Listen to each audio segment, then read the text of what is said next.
Every producer wants placements, but very few of them know how to handle the business that comes after they get that text that they got one on the album. I've seen too many producers celebrate getting a big record, then sign just whatever's sent to them, and end up with nothing to show for it because they didn't understand what they were owed. And that is why in this video, I'm breaking down the 3 most important things you must negotiate every time you get a placement, so you don't leave thousands of dollars uncollected and your rights unprotected. I'm Daniel Cruz, music law paralegal and founder of Producer Royalty. My team and I have recovered millions in royalties for producers, worked with every major label, and helped clear records with some of the biggest artists in the world, such as Drake, Rihanna, Kanye West, and Jay-Z. Every day we're in the trenches dealing with the same problems over and over again, so we've built this platform to ungatekeep all the information that labels, artists, and lawyers don't want you to know, and to level the playing field because producers deserve to be educated, respected, and paid. I've personally negotiated hundreds of placements, and I've seen how the smallest mistake can cost a producer everything. In this video, we'll walk you through exactly what to ask for, what each term means, and how to approach negotiations with confidence and actual money in your pocket. Most producers only learn this information after they've been screwed over, but you're about to learn it before you sign anything, hopefully. So whether it's your first placement or your 15th, I can almost promise you that watching this video will make you a lot more money from your placements. So let's get into it. So the main question we're going to answer today is what contract terms you should look for from your placement. Specifically, we're talking about the material terms of your agreement, which are the most important parts of the deal you are signing. And before I get into what terms you should ask for, there is one thing that we need to make as clear as possible, and that is the difference between the 2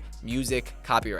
I know that none of you guys became producers because you wanted to learn about copyright law, but understanding that there are 2 parts of a song, 2 legal parts of a song, is the most foundational thing to understand about the music business, because all of the money flows from one of these 2 copyrights. I'm sure a lot of you guys have heard this distinction a million times, so if you do feel like you understand the 2 copyrights, then you could skip this and move on to the next chapter, but if you don't, then I definitely recommend you take some notes here. So the first type of music copyright is the underlying composition copyright. The underlying composition is more frequently referred to as the publishing for the song, or sometimes just the composition of the song. The composition is made up of the unrecorded melody and the unrecorded lyrics. To help me understand this, I like to think about the song if it was written onto a piece of paper. Like if you were to take all the notes from the song and wrote it onto sheet music, and you were to take the lyrics and write that onto the same paper, that is the unrecorded song, that is the composition. And the owners of the composition are referred to as the songwriters for the song. Even if they just contributed to the melody of the song, they are still legally considered songwriters. So a beat maker would be a songwriter, but an engineer would most likely not be a songwriter because they didn't contribute to the melody or the lyrics of the song. So if you just mixed or mastered the song, or if you recorded the artist, under copyright law, you wouldn't be considered a songwriter. But if the artist does give you publishing on the song anyways, then you could be considered a songwriter. And the publishing of a song generates its own set of royalties, which we will talk about in a bit. So that is the first type of music copyright, which is the underlying composition, aka the publishing. And the second type of copyright is the sound recording copyright, more commonly referred to as the master recording. And the master recording is a recorded version of a composition. So you can have one composition and make an unlimited amount of master recordings of that composition. For instance, when somebody makes a cover song, they are making a new master recording to the song, but they would not be making a new composition. So if a band makes a cover song, they could own the master recording of that song they made, but they would not own any of the publishing for that song. Again, the master recording generates its own set of royalties, and the record labels typically own the entirety of the master, so they typically collect most of the master royalties, then pay out the artist and the producer their percentage. Then publishers control the composition of a song, and they'll pay out their songwriters whatever percentage they're entitled to and collect the royalties. Here's a chart that BeatStars created that I think is the most clear depiction of how these 2 copyrights are set up. I'll explain everything that's underneath the composition and the sound recording, but first you must understand where these 2 sides come from before I explain everything underneath. And if you don't fully understand the difference between the 2 copyrights yet, that is okay. It took me many times listening to many different people explaining the same thing before I finally understood what the difference was. But I just outlined to you the easiest way that I know how to explain the difference between the sound recording, master recording, and the composition publishing. So now that we understand the difference between the 2 copyrights, let's get into the 3 material terms that you must negotiate for your placement. Those 3 terms, the most important terms you're going to have to negotiate are 1, your advance, 2, your master royalty percentage, also known as your points, and 3, your publishing percentage. For major label placements, the answer to what you should ask for is pretty simple for 2 of these 3 terms, but for one of them, it's not as straightforward. Don't get me wrong, there are definitely other things in the contract that you will also need to negotiate and agree to, but these are the things you're going to agree to before the contract even comes in, because they are directly tied to how much money you're going to be making, and there's nothing else that's more important than these 3 things, usually. Now, before we get into explaining these 3 terms, I want to explain what the phrase all in means. All in is a really common phrase used during the clearance process, and it stands for all inclusive, meaning inclusive of all the costs associated with creating the beat, including the split with your co-producers. So if you agree to a $1,000 advance, 3 points, and 50% publishing all in, then that means you agree to split those terms with your co-producers. The artist team usually tries to talk about all-in terms so that all of the producers can get on the same page and agree to what terms they're going to be splitting. Otherwise, one producer could ask for $1,000 and the other producer could ask for $10,000, and they'd have to figure out how to resolve this. So to keep things simple, the artists and the producers will typically talk in all-in terms. You should also know what the phrase aggregate means, which means the exact same thing as all-in. I'll be using the phrase all-in throughout this video, so just know when I say all-in, I'm referring to the terms that all the producers would be splitting. So now I'm going to start by explaining the first term that you must negotiate, which is your publishing, because it's definitely the easiest to understand and negotiate. Remember that publishing refers to ownership of the underlying composition copyright. Typically, you don't even have to negotiate your publishing, because in hip-hop and other similar genres where there's a beat maker, the beat maker typically gets 50% of that publishing, all in. And this is very standard for every hip-hop song in the United States specifically, but it can be a bit different in other genres or other countries. But for the US in hip-hop, there is no doubt that 50% publishing to the beat maker is what the standard is, unless there is a sample. If there's a sample, then producers publishing would most likely get reduced. But I do want to mention that although this is the standard in hip-hop, when you're working with indie artists, there is a great chance that they will fight with you over this 50%. When you ask for 50% publishing, there's a good chance that you hear them say something like this: 50%? I'm not giving you 50% of the song. Did you pay for 50% of the marketing? Did you pay for any of the producers? Did you do X, Y, and Z? When you hear anybody saying this, this is what you should translate this to mean. I don't understand the difference between the two copyrights in music, and I don't know there's two percentages that we have to negotiate. That's all they're really saying, and sometimes it's better to just let them have that. Don't let them make you feel crazy, because every major US artist will pay you 50% publishing, even if it's Drake. Now, before we move on to the next term to negotiate, I want to highlight what the phrase buyout refers to. A buyout refers to when the artist is buying out all of your rights to the song. Primarily, it means they're buying out all of your royalty rights to the song, meaning you're not going to get any royalties on the back end. No publishing royalties or no master royalties, which we're going to discuss in a second. Buyouts are a lot more common overseas for some reason, and they're more commonly proposed by artists who don't even know what they're offering the producer, or they're trying to take advantage of the producer. The real major label artists, for the most part, are generally not going to propose buyouts. For the most part, from my perspective, there isn't any reason to accept a buyout. If they're proposing a buyout, I would assume that one, they know something about this song that you don't, like it's in the process of getting signed to a major label, or they're getting a huge marketing push behind it, or they're just trying to take advantage of you. Either way, I would be very hesitant to sign a buyout. If you push back and you say something like, I don't do buyouts, I'd rather just not have the song come out than do a buyout. So if they propose a buyout, then that's exactly what I would recommend saying. So we've established that as a producer in the US, you should always receive 50% publishing. But you might be wondering, okay, I get 50% publishing, but what does that actually mean to have 50% publishing, and how do I even collect this publishing? Well, there's a lot to cover on this topic, and there's only so much that we can cover in one YouTube video, and that is why I built the Placement Playbook, a step-by-step guide designed to help producers handle their business like a true professional. In there, you'll learn how to negotiate fair deals, catch the red flags in contracts, invoice labels properly, and collect every dollar that your placement generates. I'm giving you the exact systems that we use to help producers recover millions in unpaid royalties, and real templates, emails, contracts, and strategies that we use every single day. And I'll even show you how to get paid when an artist steals your beat. And if you haven't gotten a placement yet, that's actually the best time to learn this information, because once that record drops, it's already too late to start learning. So whether you're working with indie or major label artists, the Placement Playbook gives you the leverage and confidence needed to take full control of your career. So if you're interested in the Placement Playbook, hit the link in the description. But if you're not interested in the course, the most fundamental thing you need to know about publishing is that it generates its own set of royalties. The two primary types of royalties that your publishing generates that you must know about are public performance royalties, which BMI, ASCAP, or your country's performing rights organization collects, and mechanical royalties, which you typically need a publisher to collect from. Performance royalties are generated every time music is played in a public setting, like in the restaurant or on the radio or an elevator, but also when songs are streamed. And mechanical royalties are generated every time a song is streamed as well, but also from digital downloads or physical sales. About 10% of streaming income goes to performance royalties, and about 10% of streaming income goes to mechanical royalties. So as a producer with 50% publishing on a song, you must know how to collect your publishing royalties. That's all I'm going to say about the royalties that publishing generates for now, but there is a full 90-minute module on collecting publishing in the Placement Playbook if you want to learn more about this. And make sure that you're not missing any of your publishing royalties. So the second term you'll have to negotiate when an artist uses your beat is the upfront fee that they're going to pay you. And this upfront fee is usually referred to as an advance. The advance is the trickiest of the three terms to negotiate, and there's no right answer or fixed rules to how much you should receive as an advance. If you ask 20 different people, you might get 10 to 15 different answers, but I'm going to tell you my perspective. But first, I need to emphasize that the advance is an upfront fee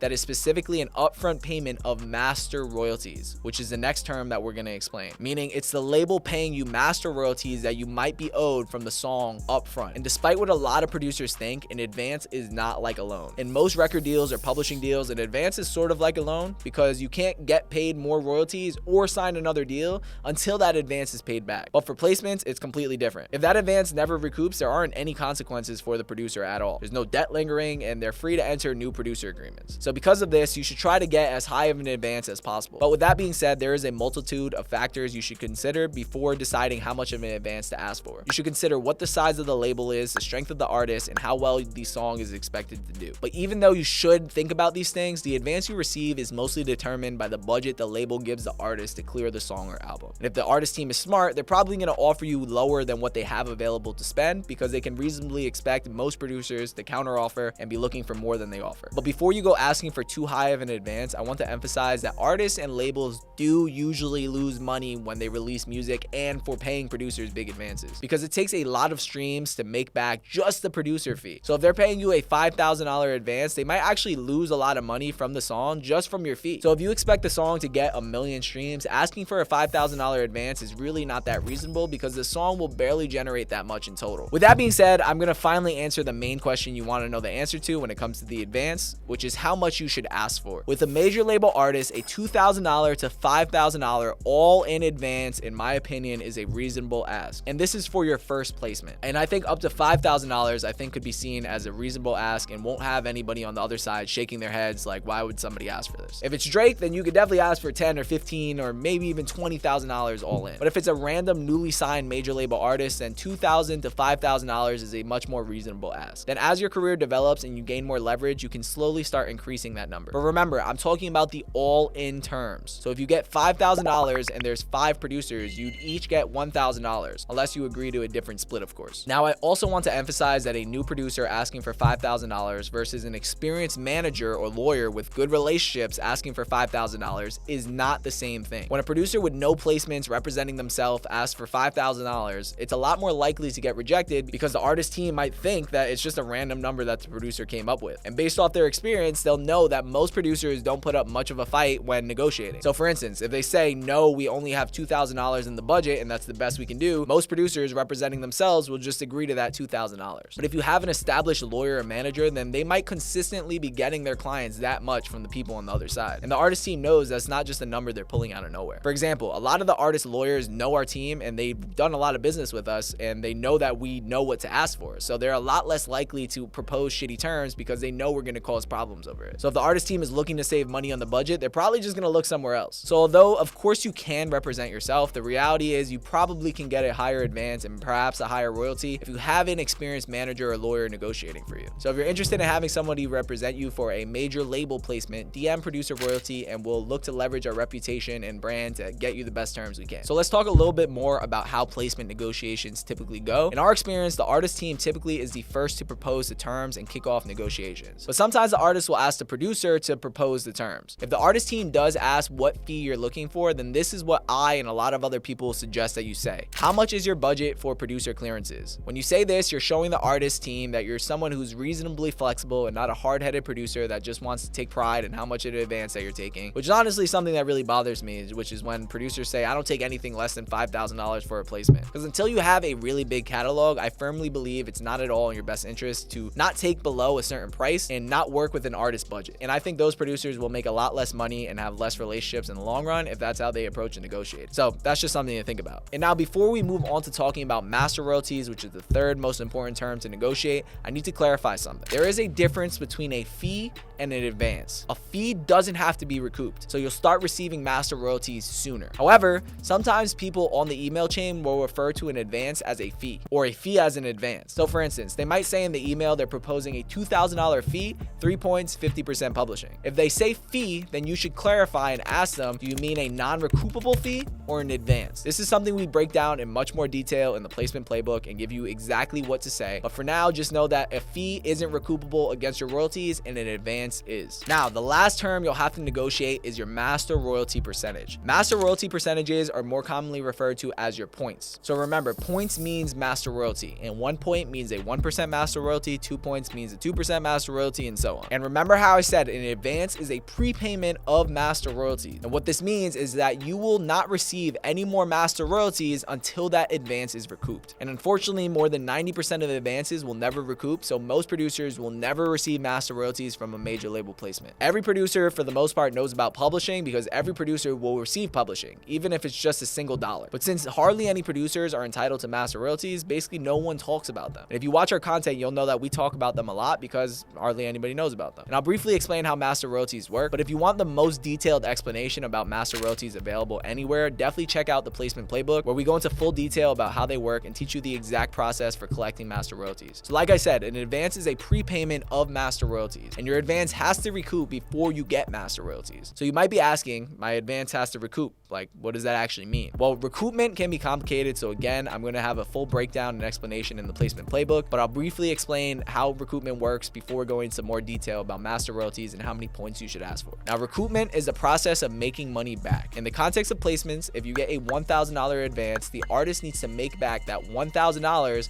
before you get any more master royalties, since the advance is again a prepayment of master royalties. So you might reasonably think, okay, so if the song generates $1,000, I'll start receiving master royalties, right? Nope, that's not how it works. The artist also needs to make back the other expenses from the song or the album, depending on the contract, before you get paid any master royalties. And this includes any marketing expenses or promotion costs or recording costs or producer fees or whatever else the label decides to include in the song or album expenses. And on top of this, your advance is only recouped from your royalty rate. Meaning if you have a 3% royalty, then for every $100 a song generates, your advance is only recouped $3. And that is why it takes many millions and millions of streams to recoup a couple $1,000 advance. So even though it's very unlikely you'll receive master royalties, you'll still want as high of a master royalty percentage as possible because it'll increase the likelihood that that advance will actually recoup. So how many points should you ask for? This is also a pretty easy question to answer most of the time, and there's definitely an industry standard. And that standard is when producers are working with a major label artist signed to a traditional record deal, they should get a 3% master royalty, which again is 3 points. And that's 3 points